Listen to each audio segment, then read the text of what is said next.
There are wounds that never bleed, but they shape the soul more than any scar on the skin ever could. Ladies and gentlemen, have you ever sat in silence, staring at the ceiling at 2 a.m., wondering why some people betrayed your trust? Why something you shared in confidence became a weapon used against you? I have, and I know you have too. We live in a world where people smile in your face and whisper behind your back. A world where even your silence can be misunderstood and used as a story for someone else's entertainment. In this world where masks outnumber faces, it is not only wise but essential to know what to guard. Today I want to share with you 5 things, 5 sacred silent truths you must never share with anyone.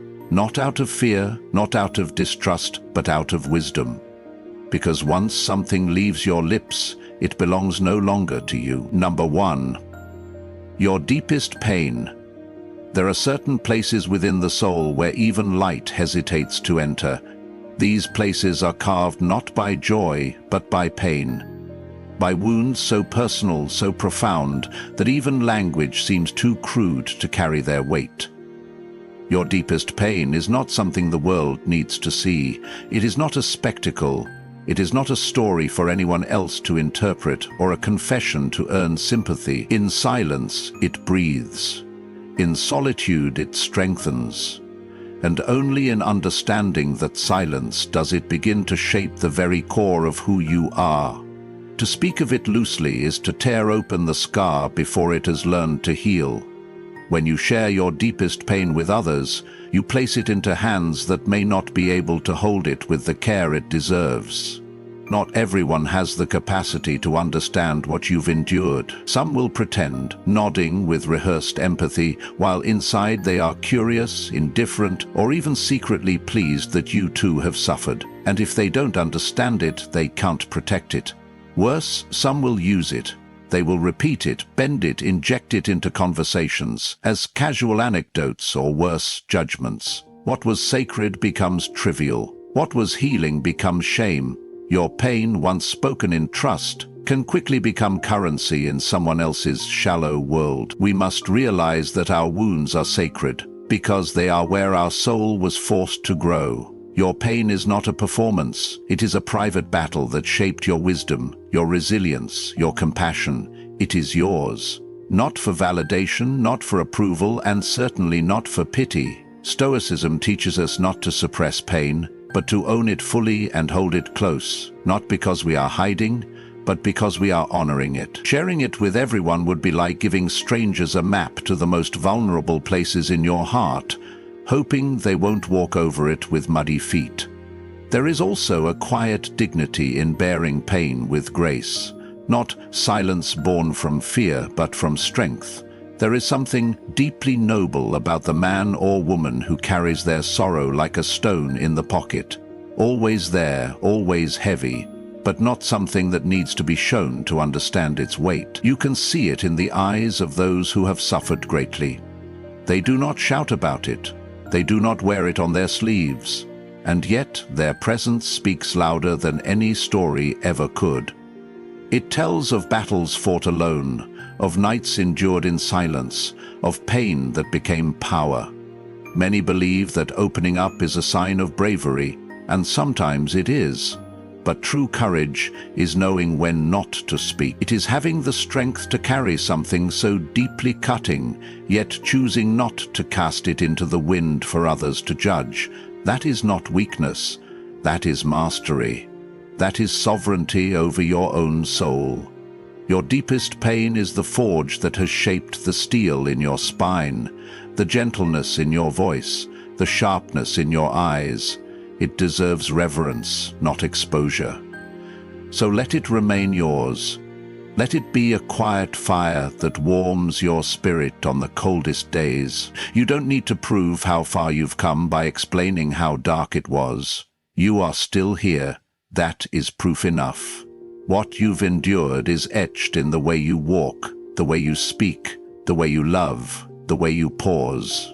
That pain, kept sacred, will teach you more than any applause ever could. and it will whisper strength into your soul long after the world forgets what you never told them. Number 2, your family's weaknesses. There are stories that are not ours to tell, not because we lack the words, but because we owe respect. Our family's weaknesses, their faults, their broken parts. These are not secrets to be broadcast for the sake of relatability or release. They are inherited wounds passed down through generations not by choice, but by survival. To speak of them lightly is to betray those who carried burdens before we even knew how to walk. Every family, no matter how noble its appearance, has its shadows. But the dignity of a person is measured by how they carry those shadows, not by how loudly they expose them. When you speak of your family's flaws to others, you may feel a momentary sense of relief, perhaps even power, as if you've risen above the very things that once hurt you. But in truth, what you often give away in that moment is not the pain, but the honor, because what you expose is no longer yours alone. It belongs to people who may never have had a voice of their own. You might justify it, calling it honesty or healing, but if healing comes at the cost of someone else's dignity, it is not healing. It is selfishness dressed as courage. There is a difference between acknowledging the past and parading it. We must remember, family is not perfect. It never was, and it was never meant to be. You may have come from brokenness, from neglect, from chaos, but to share those scars recklessly is to dishonor both the pain and the progress. Your parents, your siblings, even your extended kin, each carries their own silent battles, their own regrets, their own efforts to do better with what they were given. Even if they failed, and even if you were hurt, your strength today speaks not only to your suffering, but to your restraint. To speak with compassion is strength. To speak with judgment is cowardice. There is a quiet nobility in guarding the imperfections of your home, not because you deny them, but because you protect the place where your roots were first planted, no matter how rocky the soil. Even the tree that grew in a storm must honor the storm. It shaped the way it bends, the way it survives. When you speak of your family's weaknesses with reverence instead of resentment, you rise above them. You carry the weight differently. You do not drag it behind you for all to see. You carry it close, and you walk forward with grace. This is not a call to silence your truth when it needs to be spoken in spaces that are safe and sacred. Therapy, prayer, quiet conversation with those who have earned your trust.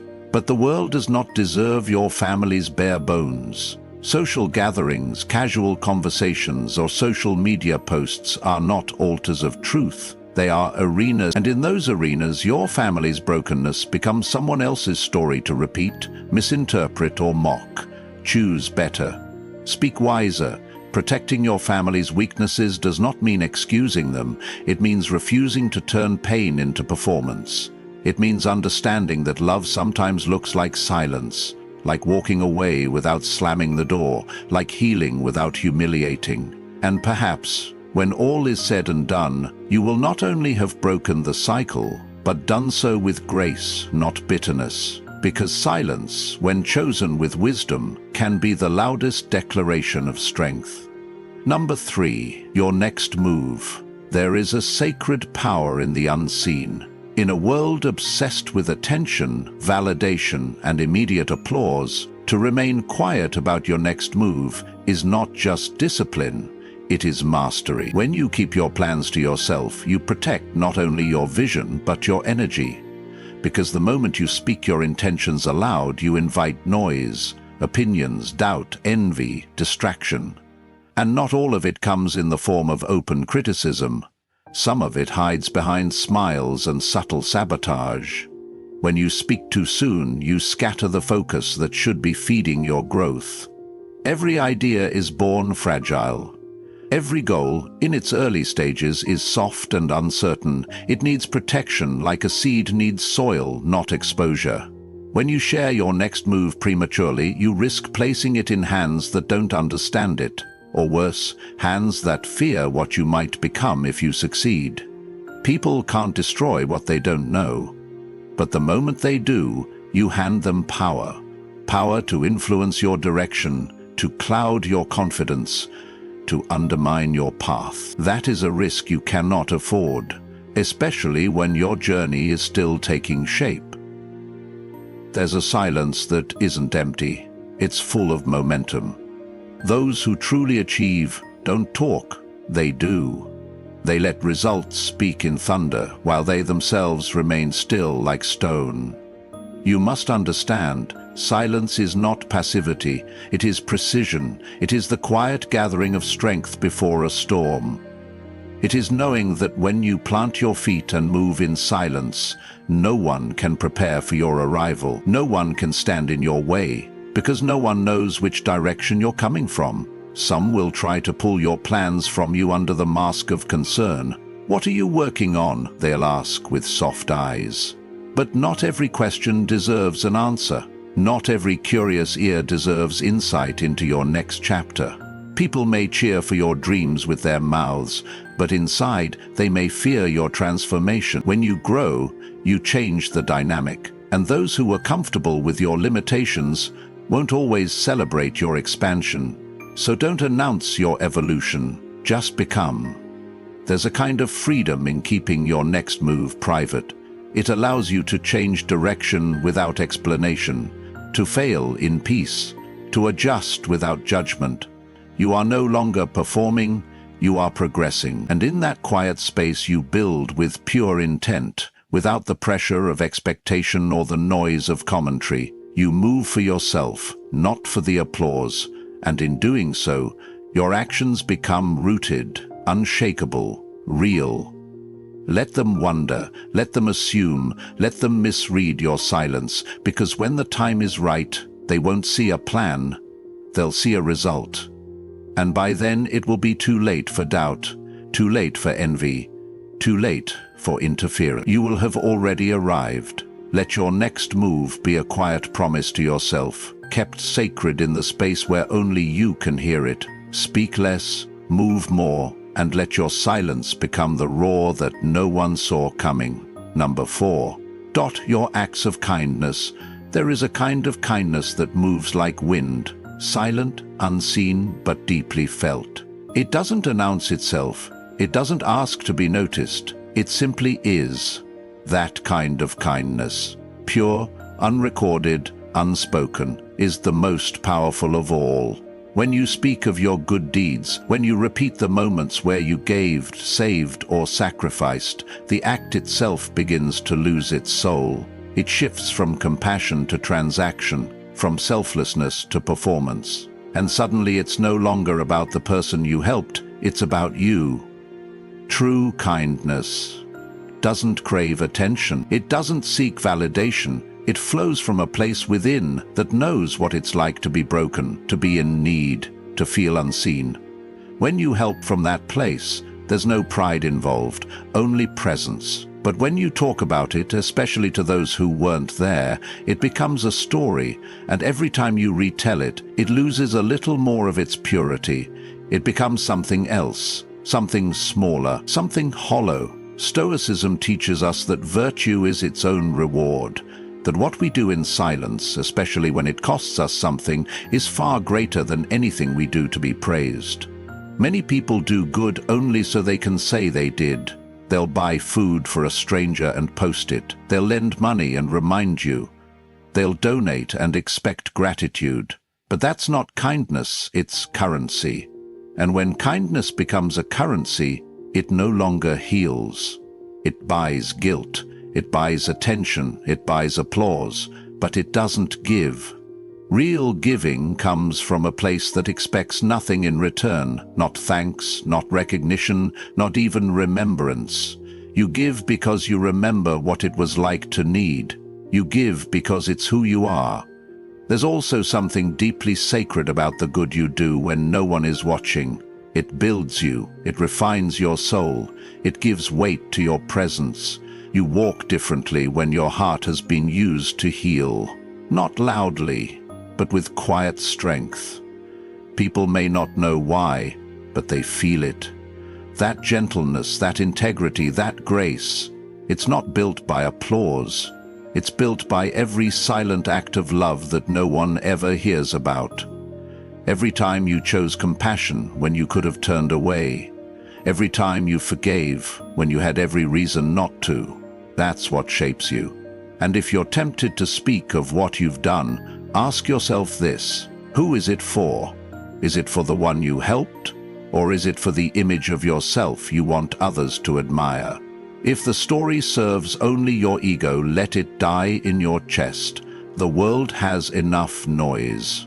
What it needs is quiet integrity. What it needs is people who do good simply because they must, not because they be seen. Kindness done in secret is never wasted. It echoes in eternity, far beyond where any applause can reach. So give, help, protect, serve, but do it without a spotlight. Let your left hand forget what your right hand gave. Let your good deeds dissolve into the day like sunlight, felt but never held. In doing so, you preserve the soul of your actions, and you remind yourself that the truest form of power isn't the kind that's seen. It's the kind that's felt, long after the moment has passed. Find the kind that's seen. It's the kind that's felt, long after the moment has passed. Number 5, your intimate relationships. Some things are meant to be lived, not displayed. Intimate relationships, those fragile, sacred bonds of the heart, are not meant for public consumption. They are gardens meant to be tended quietly, not stages meant for applause. In the beginning, it might feel natural to share the joy, the connection, the beauty of love. You want the world to know. You want people to see what you've found. But with every word you speak, with every detail you offer up, you chip away at something that was never meant to be exposed. Because the more people you invite into the space between you and the one you love, the less room there is for the two of you. Love, real love, grows best in silence. Not silence from each other, but silence from the world. When you keep your relationship private, you protect it from noise, opinions, comparisons, and interference. Not everyone clapping for you is happy for you. Some admire, some envy, and some wait, silently hoping to see the cracks. And when they do, they don't help you fix them. They speak of them. They magnify them. What was once a sacred connection becomes a story told and retold, interpreted and judged by those who were never part of it. When you share too much about your relationship, its joys, its conflicts, its private moments, you give others permission to enter spaces that are not theirs. They start to assume, to comment, to advise, even when you haven't asked. And before you realize it, you start making decisions not based on what's true between you and your partner, but on how it will appear to others. You start performing love instead of living it. And nothing dies faster than a love that becomes performance. True intimacy needs safety, and safety requires silence. Not secrecy, but silence. The kind that guards what matters from what doesn't. There's strength in privacy. It's not about hiding, it's about protecting. Not from your partner, but from the world. The relationship you build in quiet, in truth, in presence, it lasts. Because it's not fed by attention, but by understanding. It's not shaped by trends, but by trust. You don't owe anyone access to your affection. You don't need to prove your happiness by displaying it. Love is not a trophy. It is a sanctuary. The more people you let in, the more doors you leave open for confusion, misinterpretation, and unnecessary weight. And when things get hard, and they will, it is even more important to remain guarded. Telling friends, family, or strangers about your private struggles often adds more confusion than clarity. They will take sides. They will add emotion. They will tell you what they would do, but they are not in it. They do not wake up in your skin, do not feel your fears, your longings, your love, and sometimes they will never forget what you've already forgiven. What you speak in pain today can become their permanent perception tomorrow, and that perception has a way of poisoning even your peace. So hold your intimate relationships like something sacred. Speak gently of the one you love. and only to those who know how to honor that trust. Celebrate your joy in presence, not in posts. Heal your wounds in conversation, not in commentary. Let love be something that breathes between hearts, not through headlines. Because the truest kind of love doesn't need to be seen to be real. It just needs to be kept, and what is kept with care grows. Quietly, steadily, and unshakably. Now listen, let me tell you a story. There was once a man who shared everything. His plans, his pain, his love, his struggle. He believed transparency meant trust. One day he failed. Publicly, lost his job, lost his relationship, and one by one, the same people he confided in, they disappeared. Worse, some of them laughed. But that pain did something to him. It didn't break him, it carved him. Like a stone hit by storms, it shaped a stronger man. One who learned that not everything that is known should be spoken, and not every truth needs to be heard to be real. From that day, he walked with fewer words but deeper steps. He carried peace, not because life got easier, but because he learned to guard his spirit like a sacred flame. So now I ask you, will you protect yourself not out of fear, but out of wisdom? Will you choose silence not as weakness, but as power? The world doesn't need all of you, you do. Protect your soul like it's the last fire in a cold world. Because sometimes silence is not empty. It is full of answers. Thank you.